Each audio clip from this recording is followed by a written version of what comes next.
નમસ્કાર દર્શક મિત્રો, મિસ્ટર ગુજરાત ન્યૂઝમાં આપનું સ્વાગત છે। આજ રોજ હાજીપીર રોડ મુદ્દે આમ આદમી પાર્ટી દ્વારા આવેદનપત્ર આપવામાં આવ્યું હતું। છેલ્લા 3 વર્ષથી રોડની હાલત ગંભીર રીતે ખરાબ હોવાથી કલેક્ટર સાહેબને આવેદનપત્ર આપીને તેનો તાત્કાલિક ધોરણે કામ શરૂ થાય તેવી માંગ કરવામાં આવી હતી, જેમાં આમ આદમી પાર્ટીના તમામ હોદ્દેદારો જોડાયા હતા। પશ્ચિમ કચ્છ પ્રભારી ડોક્ટર નેહલ સાહેબ, પશ્ચિમ કચ્છ મહિલા વિંગના કાંતાબેન પટેલ તેમજ તાલુકા મહામંત્રી ખલીફા મામદ હુસેન, ભુજ મહામંત્રી જગદીશભાઈ ગોસ્વામી, તબરેજ શેખ ખલીફા મોહમ્મદ હુસેન, હીરજી ખીમજી મારવાડા, અશરફભાઈ રતાણી તેમજ હાજીપીર કોર કમિટીના આગેવાન યાકુબભાઈ ઉપસ્થિત રહ્યા હતા। જોતા રહો મિસ્ટર ગુજરાત ન્યૂઝ, સત્યતાની સાથે સ્પષ્ટ વાત। ધન્યવાદ। મારું નામ ખલીફા મામદ, આમ આદમી પાર્ટી તાલુકા મહામંત્રી।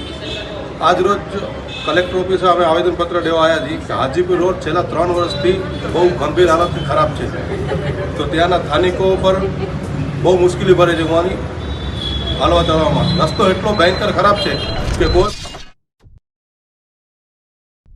હાજીપીર રોડ બાબતે ઘણા સમયથી રજૂઆતો કરવામાં આવી।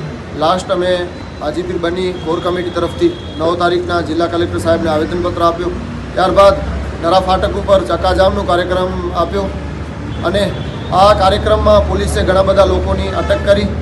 ત્યારબાદ ત્યાં કોર કમિટીની એક મિટિંગ બોલાવી અને નિર્ણય કરવામાં આવ્યો કે ટૂંક સમયમાં ધરણાનો કાર્યક્રમ આ કાર્યપાલક એન્જિનિયરની કચેરી સામે રાખવામાં આવશે। આજે આમ આદમી પાર્ટી દ્વારા આવેદનપત્ર આપવામાં આવ્યો, જેને મેં સમર્થન આપી અને આવેદનપત્રમાં હાજરી આપી છે।